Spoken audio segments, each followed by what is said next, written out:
श्री प्रियादास जी महाराज ने इस घटना का अपने कवित्व में इस प्रकार वर्णन किया है। ऐ तो घर आए वे तो जलमधि कूदी छाए, अति अकुलाए नेग खोज हूँ न पायो है। राजा चली आई सब नीर कढ़वाई, कीच देखी मुरझायो दुख सागर अनहायो है। जगन्नाथ देव आज्ञा दई वाही सुधि देवो, आयकै सुनाई नर्तन बिसरायो है। गई जाय देखियो उर पर जगमज रहयो लह्यो, सुख नैनन कौ कापे जात गायो है। राजा ही ताप भयो दयो अन्य त्यामी कह्यो, आवे जो पे भाग मेरे ब्राह्मण पठाए हैं। धरनो दे रहे कहे निप के वचन सब, तब है दयाल आप पुर ढिग आए हैं। भूप सुनी आगे आए पाए, लपटाए गयो लयो, उर लाए दृग नीर लय भिजाए हैं। राजा सरबसु दियो जियो, हरिभक्ति कियो हियो, सरसायो गुण जाने जीते गाए हैं। नमस्ते, मैं शैलजा अपने चैनल पर आपका हार्दिक स्वागत करती हूँ। आशा करती हूँ आप सब स्वस्थ एवं प्रसन्न होंगे। आज मैं श्री अंगद जी की कथा लेकर आई हूँ। भक्तवर श्री अंगद जी की अभिलाषा को भगवान श्री जगन्नाथ जी ने पूर्ण किया। आपके पास अमूल्य हीरा था, उसे सभी राजाओं ने मिलकर मांगा और हीरा हड़पने के लिए सभी हथकंडे, साम दाम, भय और भेद आदि उपाय किए, परंतु भक्त अंगद अपने विचार के कच्चे नहीं पक्के थे, उन्होंने हीरा नहीं दिया। एक बार राजा ने उन्हें संकट में डालकर उनसे हीरा लेना चाहा, तब उन्होंने हीरे को यह कहकर जल में डाल दिया, हे प्रभु, यह हीरा आपकी वस्तु है, इसे स्वीकार कीजिए। पुरुषोत्तम प्रभु ने 700 कोस से अपना लंबा हाथ फैलाकर उसे ले लिया और श्री अंग में धारण कर लिया। इस प्रकार भक्त की मनोरथ को प्रभु ने पूर्ण किया। भक्तवर अंगद जी के विषय में कुछ विवरण इस प्रकार है। अंगद जी अपनी स्त्री की भक्ति से प्रभावित हो भक्त बन गए और उन्हें अमूल्य नग हीरे की प्राप्ति हुई। ये कथा है रायसेनगढ़ के राजा सिलाह दिसिंह थे। उनके चाचा अंगद सिंह जी पहले भगवत विमुख थे, पर उनकी स्त्री भगवत भक्ता थी।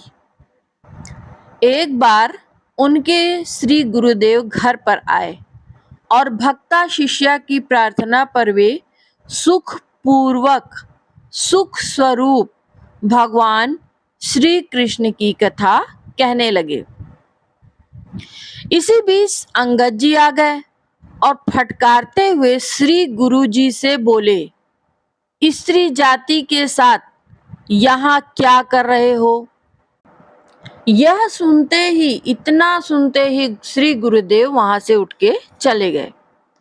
श्री अंगद जी की स्त्री ने अपने गुरुदेव के अपमान से दुखित होकर अन्न जल का परित्याग कर दिया।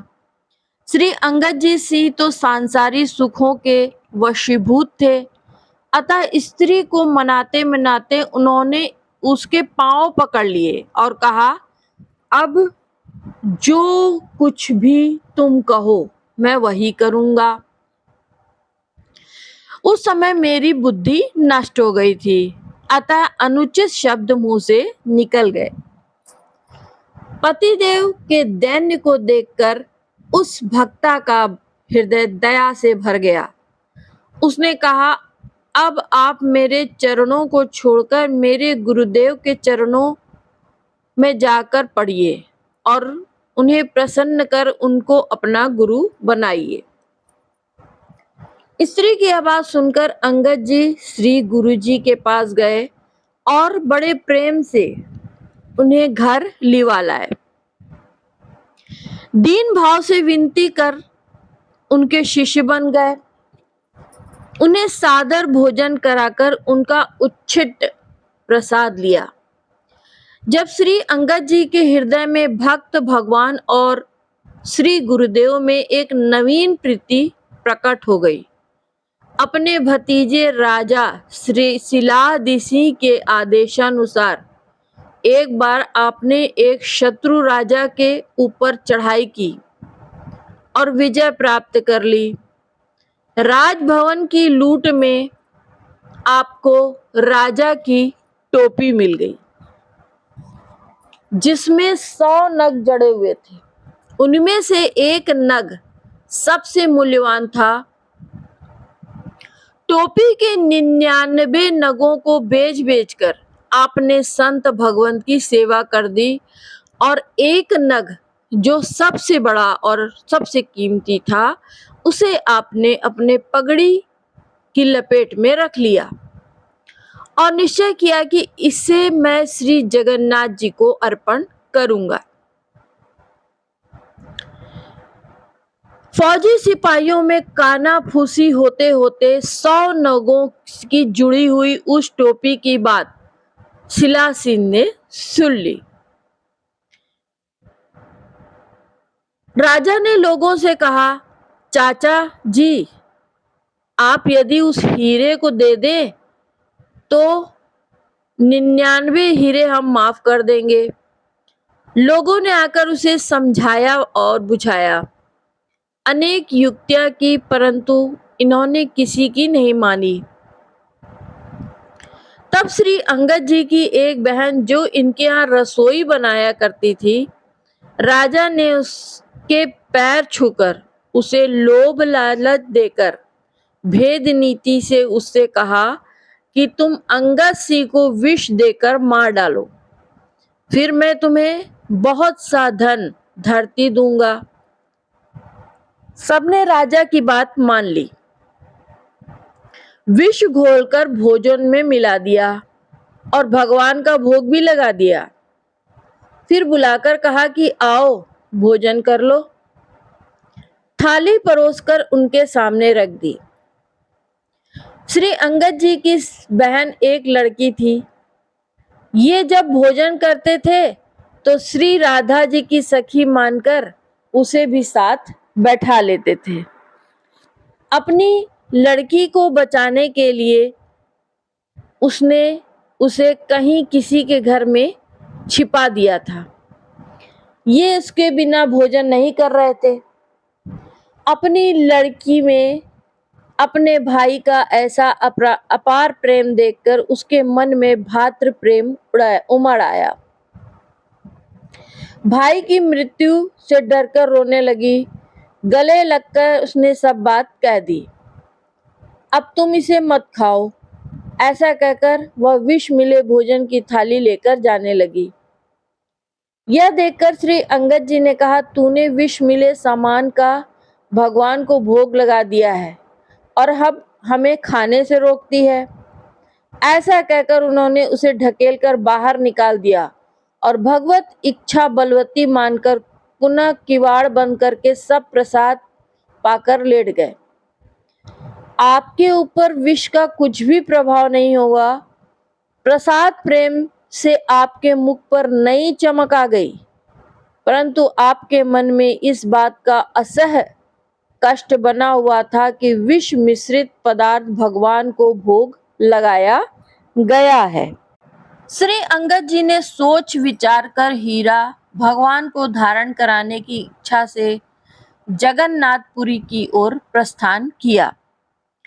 समाचार पाते ही रीझ खींचकर राजा ने सिपाहियों को भेजा। उन्होंने आकर इन्हें सब ओर से घेर लिया।